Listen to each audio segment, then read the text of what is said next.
Repeat recipient, Officer Roe. Congratulations again. Thank you. Thank you. What'd you do this time? So there was a crash at the Waffle House on Merrill. The car actually drove into the Waffle House, and some people got transported to the hospital. And there was this elderly lady that was in the passenger side seat.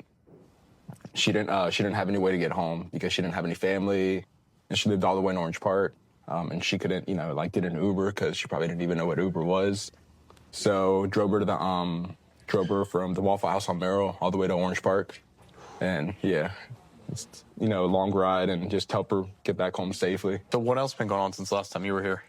Same old stuff. Just you're more jacked than last time. We already talked about that. Yeah, and I'm trying to keep in shape, trying to do good things. So if it's Officer Roe that pulls you over, don't run from this one. Yeah. He's staying in shape. I think in your 20s it's easy to be in shape because it's but in 30s I'm like, you know what, I'm going to stay in shape. My 30s. So I've been trying to run long distance. I've been trying to do 6, 7, 8, 9, 10 miles. Yeah. Last Wednesday, we sponsor Rain's football. I had to go drop a check off for him. I said, hey, coach, you mind if I work out in the stadium while you guys practice? He said, that's fine, go ahead. And I did stadiums for the first time in 15 years. Yeah. I don't recommend it. No, especially at like 5 o'clock after concrete bleachers and a black track have been in the sun all day. That was not an easy mile. It was a mile with stadiums. Yeah, No, it's not easy, And I had to stop a lot. Yeah, Guns N' Roses since September, so trying to stay in shape. Oh, are you doing it? Yeah. Okay, is this first time? I did it last year. How'd you do last year? Man, I felt that I won, but they scored me losing. But I mean, everybody that saw it, they all know who won. So now you're training for redemption. Yeah, I am. Because last year I only trained for like 3 weeks. I never really, or last year I trained for 3 weeks, never really boxed before. Went out there and did it.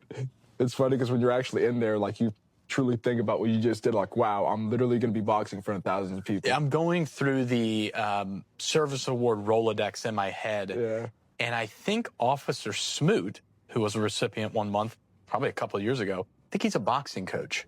Okay, yeah. So you yeah, might have I've heard of him. a boxing coach in the district that you could I have my own coaching from. Coach Kev over on Dead Game Boxing. He's a phenomenal guy. His mom was a police officer too, so he likes training. Okay. He likes training cops. So yeah, I'm trying to stay in shape for that. And he'll be there, I'm sure, to cheer for you. Is he going to be in your corner? He's gonna be my corner coach. Okay. So yeah, trying to shed some weight before fight night. On top of taking calls for service. This is so exciting. Man, I know there's questions I want to ask about it. So how many rounds did you go last year?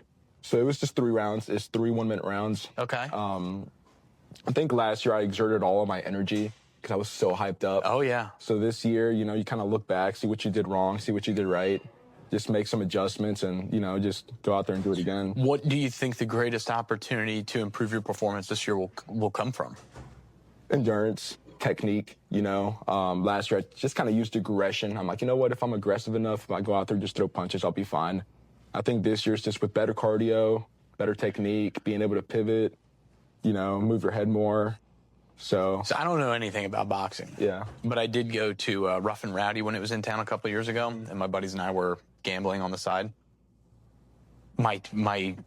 I ended up winning the most money out of the 3 of us. The ticket was, you bet on the guy with strong legs. Yeah. Have you been doing legs? Oh, dude, I've been hitting legs all the time. Like I said, I've been running like a madman, because it's like, I've always ran, but never more than like 3, 4 miles on the treadmill. I'm like, you know what? I'm going to crank it up more. I'm going to do 5. I'm going to do 6. And then it's to the point where I can do like 10 now. I can do 12. You're running on the treadmill? No, I run okay. I do both if it's, raining. But I love running in the heat just because it like magnifies your workout. Makes it that much harder. Yes, I'm trying. You're making me want to run right now. Oh man, it's one of those things where if you get into it, man, you're not gonna stop. Because everybody can run, right? Because I don't like running. Because I'm like, no, if you get into it, you won't stop. So I'm just trying to make it so whenever fight night comes, if I do lose, which I won't, hopefully.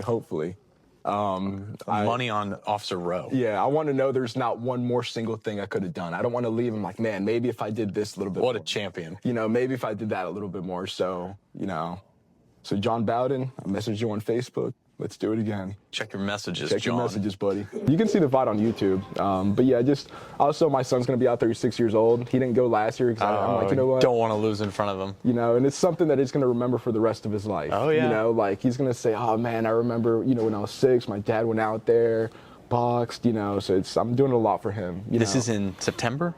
Yes. Is it at UNF? Yeah. Okay. Yeah, I September might have 20th. to go. Plus, it's like one of those things where it kind of breaks you away from the normal routine, you know, because it's like me, police work, you know, be a father, you know, do things, and it's like one of those training things for where something else, like training with a purpose, is so different than exercising to not die. It is, because like if you skip the gym and you're not really training for anything, it's not a big deal.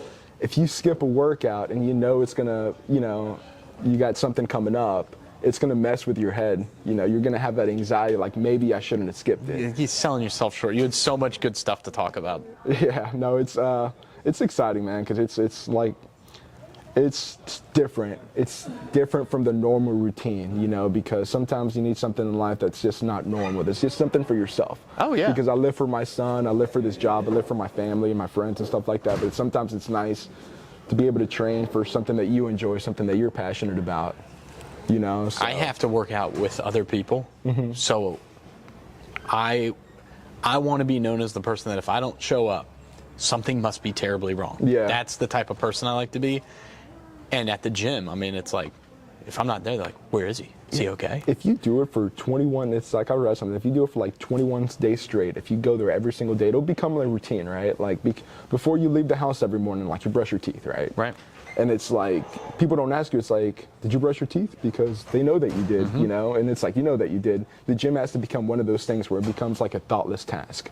Like, oh, I just did it because that's just something that I do every morning. Yeah, it's just, it magnifies it when you're doing it, because it's like, I have to be in the best shape I possibly can be by this date.